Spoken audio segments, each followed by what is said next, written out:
तो दोस्तों आज हमारे साथ हैं रमन जी और ये केमिस्ट्री पढ़ाते हैं। ये मुझसे पूछ रहे थे कि टाइम क्या होता है, तो मैंने सोचा जब इन्हें बताना ही है तो तुम्हारे साथ भी शेयर कर दें और साथ में मिलकर सीखते हैं कि टाइम होता क्या है। काफी ज्यादा वियर्ड सी चीज है और फिजिक्स में तो हर जगह ही चर्चा रहती है इसकी। देखते हैं केमिस्ट्री में भी इसकी एंट्री होती है टाइम की या नहीं, और डिस्कशन को अपनी स्टार्ट करते हैं। तो क्या क्वेश्चन है, क्या आपको क्या लगता है, आपके अकॉर्डिंग टाइम क्या है? मेरा बेसिक क्वेश्चन ये है। ठीक ठीक ये घड़ी है, ठीक है। This is a watch. हाँ अब इसमें घड़ी में टिक टिक चल रही है, ठीक है ठीक है, डन टिक डन टिक डन। चल रही है, तो इसका मतलब ये टाइम चल रहा है। मेरे लिए the time concept is very simple. 6 बजे, 6:15 बजे, 6:30 बजे पैक किया और घर। ठीक है, पैक किया तो ट्रेवल पे निकल गए। तो लेकिन फिजिक्स इज वेरी वियर्ड। बिल्कुल। So according to, I mean I know you are a physicist right, आप फिजिक्स के ऊपर लेक्चर्स लेते हैं, तो अकॉर्डिंग टू फिजिक्स आप टाइम को कैसे देखते हैं? देखो पता क्या होता है हमारे में ना, ऐसा न्यूटन के समय से शुरू करते हैं, ठीक है। न्यूटन मानते थे कि टाइम ना एब्सोल्यूट है।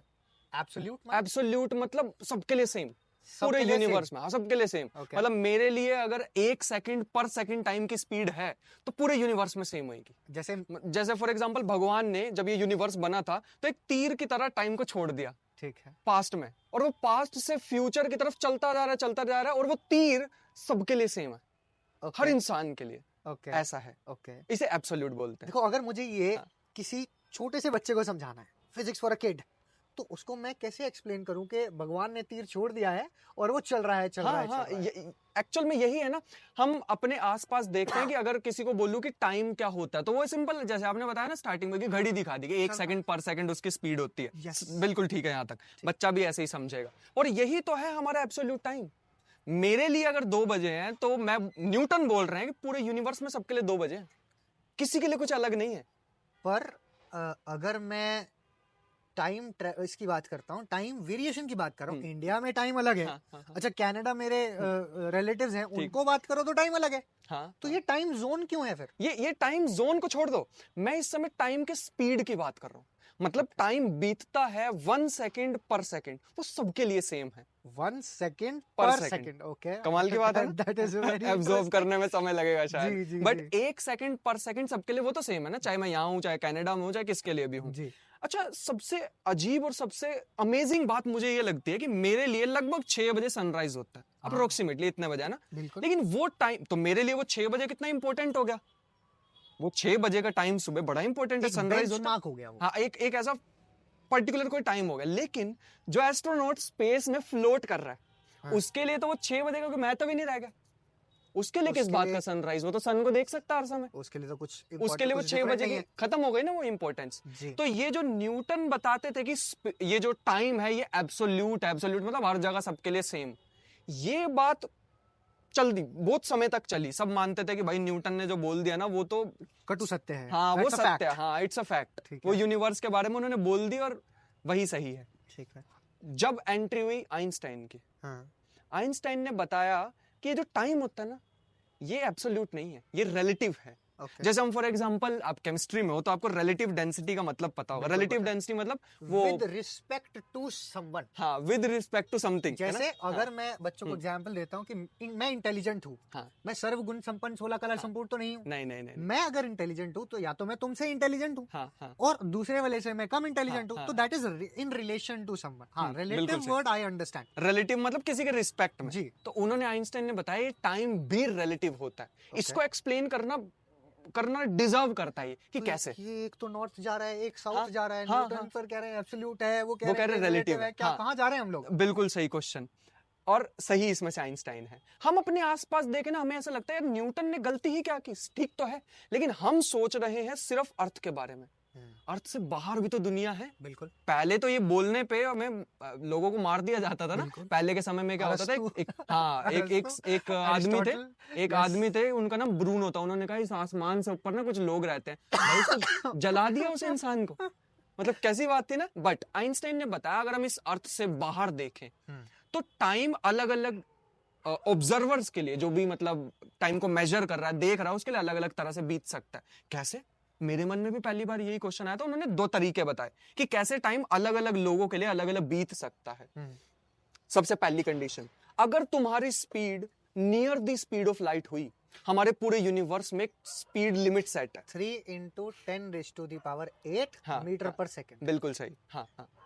अब ये तो इज द डिस्कशन हाँ, इज गोइंग। बिल्कुल। अब ये डिस्कशन में डिस्कशन 3 into 10⁸ नंबर आया कहाँ से?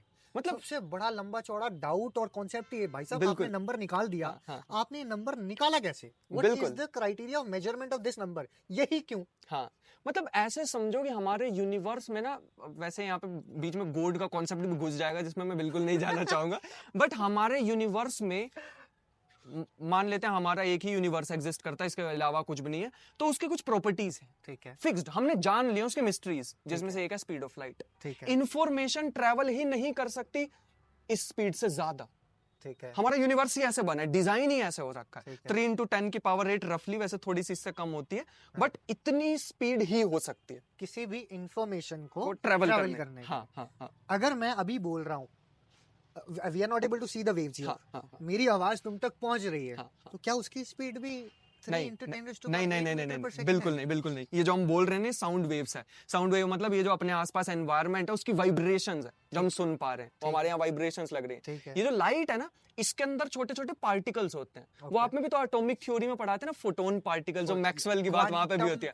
क्वांटा की बात क्वांट करते ऑफ हैं। एनर्जी, Yes, बिल्कुल सही, yes. वो packet of Packet of energy. energy is called quanta. तो वो जो पार्टिकल्स होते हैं ना, वो चलते हैं 3 into 10 की पावर 8 से। वो पूरी अलग डिस्कशन हो जाएगी क्यों, मैं Okay. उस पर भी अभी आऊंगा। अभी टाइम पे वापस अपने आप को लेके आते हैं। ठीक है, आइंस्टाइन ने अपनी इक्वेशन से बताया, और वो इक्वेशन इतनी आसान है कि उसको 11वीं 12वीं का बच्चा भी समझ सकता है। Okay. अगर मैं मैथमेटिकली 10 मिनट लगाऊं उस पर, तो अभी के लिए उसको स्किप करते हैं। बट तो उन्होंने बताया अपनी इक्वेशन से कि अगर कोई भी पर्सन मूव करना स्टार्ट करे near the speed of light, ठीक है। उसके लिए टाइम स्लो हो जाएगा।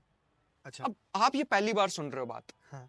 आपको कैसी लगी ये बात सुनने में कि कोई भी person near the speed of light चले, उसके लिए टाइम स्लो हो जाएगा? मेरे लिए, मैं अगर चल रहा हूं near the speed of light, मेरे लिए बीते 10 मिनट, ओके, सिर्फ 10 मिनट। ठीक है। आपके लिए 100 साल बीत चुके हैं। यार आप मुझे ना इंटरस्टेलर मूवी की याद दिला रहे हो, ठीक है?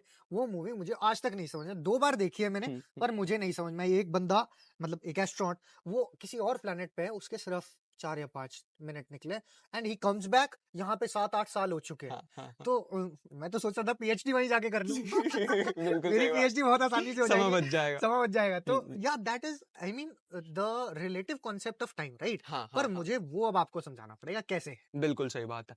मतलब ऐसे समझो कि जो एक तो तरीका हो गया near the speed of light move करो, बिल्कुल। आइंस्टाइन ने बताया। बिल्कुल, अगर तुम स्पीड ऑफ लाइट के आसपास मूव करना स्टार्ट हो गए, तुम्हारे लिए टाइम स्लो हो जाएगा। ठीक है। अब ये हो क्यों रहा है? हमारा नेचर ऐसे वर्क करता है। हमारे नेचर ने ना वो स्पीड लिमिट एक सेट कर दिया, 3 into 10 की पावर 8, उससे तेज नहीं तुम चल सकते। It is not allowed. हम पक्का आने वाले दिनों में ऐसी डिस्कशन कर सकते हैं, क्या होता अगर हमारे यूनिवर्स की स्पीड लिमिट 1000 मीटर पर सेकंड होती, तो हमारा यूनिवर्स कैसा दिखाई देता। वो सारी चीजें हमें अपने आसपास देखने को मिलती है। आप एक बार सोच के देखो, मान लो यूनिवर्स में स्पीड लिमिट 3 into 10 की पावर 8 नहीं है, ओके, नहीं, सिर्फ और सिर्फ 1000 मीटर पर सेकंड, 100 मीटर पर सेकंड, 100 मीटर पर सेकंड, तो इन्फॉर्मेशन, इससे तेज कुछ ट्रैवल नहीं कर सकता पूरे यूनिवर्स में। मान लेते हैं हमारा यूनिवर्स ऐसा है, तो फिर क्या होगा? तो फिर क्या होगा? अगर मैं चल रहा हूंगा तो मेरे लिए टाइम स्लो हो जाएगा। ओके, मतलब मैं यहां से अपने घर जाऊंगा अगर, तो मेरे लिए टाइम स्लो होगा, और जो घर में बैठे हुए ना, उनके लिए टाइम तो नॉर्मल ही चल रहा है। ठीक है। मेरे लिए शायद 10 मिनट लगेंगे घर जाने में, और उनके लिए उनके लिए सालों बीत चुके होंगे सिर्फ यहाँ से घर, सिर्फ यहाँ से घर अगर जाते। यूनिवर्स जो है वो 100 मीटर पर सेकंड की स्पीड, मीटर पर उतनी hour, लिमिट सेट है यूनिवर्स ठीक में। है, हाँ, ठीक है। तो मैं कोई भी चलने वाले ऑब्जर्वर के लिए टाइम स्लो हो जाएगा, तो कैसा यूनिवर्स होगा ना, कितनी कमाल की बात हो जाएगी उसमें। और ऐसा क्यों हुआ कि इतनी ज्यादा स्पीड सेट की गई, या नेचुरली हो गई? हाँ, हाँ, मतलब क्या इट होता है, इज इट अनअचीवेबल? हाँ, मतलब ये अनअचीवेबल इसलिए है, जैसा मैं अभी बता रहा था कि वैसे फोटोन्स पे एक पूरी वीडियो हो सकती है, लेकिन मैं शॉर्ट में बता मैं देता हूँ। बहुत इंटरेस्टेड रहूंगा अगली वीडियो में आपके साथ फोटोन पे डिस्कशन बिल्कुल, करने के बिल्कुल, लिए। बिल्कुल कर सकते हैं। ठीक है, बट go अभी on. साधारण भाषा में ऐसे समझ लो, जितने भी पार्टिकल्स हैं, जितनी भी चीजें, अगर उनके पास मास है, तो वो नहीं ट्रेवल कर सकते at the speed of light. मैं, इलेक्ट्रॉन, प्रोटॉन, न्यूट्रॉन, जितने भी पार्टिकल्स है, क्वार्क्स, ये नहीं ट्रेवल कर सकते at the speed of light, क्योंकि उनके पास मास है। पर मास तो बहुत नेग्लिजिबल कंसीडर फिर करके भी, चलते हैं। हाँ, फिर भी, लेकिन अभी उसमें भी आता हूँ। हाँ। अभी उसमें भी आता हूँ, ठीक है? अगर वो मूव करेंगे तो क्या होगा? लेकिन अगर कोई पार्टिकल जिनके पास मास नहीं है, लाइक हाँ। फोटोन्स, उनके ठीक पास है। कोई रेस्ट मास नहीं होता, ठीक तो है। उनको ट्रेवल करना पड़ेगा at the speed of light. इसीलिए हम ये कह रहे हैं कि फोटोन्स ही एक ऐसी नोन चीज है अभी हाँ, तक हाँ, हमें, हाँ, हाँ। जो स्पीड ऑफ लाइट को अचीव कर सकती अचीव है। कर हाँ, सकती हाँ, है, हाँ। वो क्योंकि फॉलो उनके करेगी। पास कोई रेस्ट मास नहीं है। अब आप बोल रहे हो कि इलेक्ट्रॉन का तो मास इतना कम होता है, इतना कम होता है, फिर वो हाँ, क्यों नहीं ट्रैवल कर हाँ, सकते? यस, यस, वैलिड क्वेश्चन ना। लेकिन E equal to mc square, अगर किसी चीज को चलाओगे, चलाने के लिए एनर्जी यूज करनी पड़ेगी, energy can be converted into mass, तो यस, चलते हुए इलेक्ट्रॉन तो भारी हो जाएगा। ओके, अगर जितना near the speed of light electron को चलाने की कोशिश कोशिश करोगे, उतना करेंगे ज्यादा तो भारी हो जाएगा। मास बढ़ जाएगा। एक समय ऐसा आएगा, अगर आप बहुत extremely close to speed of light ले गए, उसका मास ऑलमोस्ट इनफाइनाइट हो जाएगा। तो कितनी एनर्जी जरूरत पड़ेगी, कितनी एनर्जी की उसको चलाने के लिए? बहुत ज्यादा। इनफाइनाइट मास है तो कितनी इनफाइनाइट, एनर्जी? अरे E is equal to M C हाँ, स्क्वायर, ये हाँ। इनफाइनाइट हो गया तो E की वैल्यू भी तो क्या हो गई? इनफाइनाइट एनर्जी इन- देनी पड़ेगी, नहीं दे सकते इनफाइनाइट एनर्जी किसी इलेक्ट्रॉन को। That is why it can not travel at the speed of light.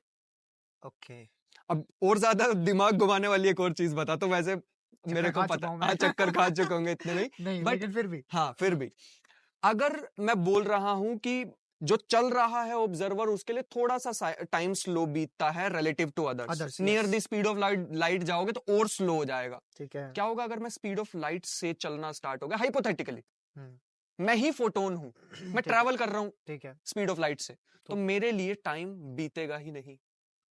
मैं अगर फोटोन हूं तो ठीक है, मेरे लिए ना आने वाला कल है, ना ना बीता हुआ कल है। उसका ना पास्ट है, ना प्रेजेंट है, ना फ्यूचर है, बस है। हाँ, बस है। तो मतलब ये वही बात हाँ, होगी, तीर हाँ, छोड़ दिया है हाँ, तीर छोड़ दिया, और उस वो तीर चल को नहीं रहा है, पता क्या हो रहा है, उस तीर को नहीं पता उस तीर को नहीं पता है क्या और हो वो रहा है। चल रहा है। हाँ, उसके लिए अब टाइम बीतता ही नहीं है। बीच में मुझे भगवान जी याद आ गए। अरे नहीं, नहीं, नहीं, वो डिस्कशन में नहीं लाए तो कंट्रोवर्सी ज्यादा हो जाती है, चलो उसको कोई बीच में बात नहीं, लाते ही। लेकिन हाँ हमारे मतलब आई वुड रादर से I would not have a discussion, हाँ, बट ऐसा कहा जाता है कि हनुमान जी हर जगह पर हर युग में प्रेजेंट होते हैं। ठीक है। अब ये कॉन्सेप्ट को समझने के साथ साथ आई कैन रिलेट कि भगवान ने कोई ऐसा तीर छोड़ा है, वेदर इट बी फोटोन्स और एनीथिंग, बिल्कुल सही। और वो हर मोमेंट ऑफ टाइम पे प्रेजेंट है। वो स्पीड ऑफ लाइट से ट्रेवल कर रहा है और उसके लिए ना पास्ट है, ना, ना प्रेजेंट है, हाँ, ना हाँ, ना फ्यूचर है। फ्यूचर। मतलब वो उस युग में भी था, वो इस युग में भी है और वो बीच के युग में भी अच्छा, आप ये बात ऑब्जर्व कर पा रहे हो कि फिजिक्स में एक कॉन्सेप्ट समझते कितनी सारे हम आंसर है। जान चीजें खुल जाते हैं, जाती हैं। चीजें खुल जाती हैं, Yes, ये तो मान रहे हो ना। अब एग्जैक्टली, ये बात हो गई, आइंस्टाइन ने बताया near the speed of light चलोगे तो टाइम स्लो होगा, स्पीड ऑफ लाइट से ही चल गए तो टाइम बीतता ही नहीं है।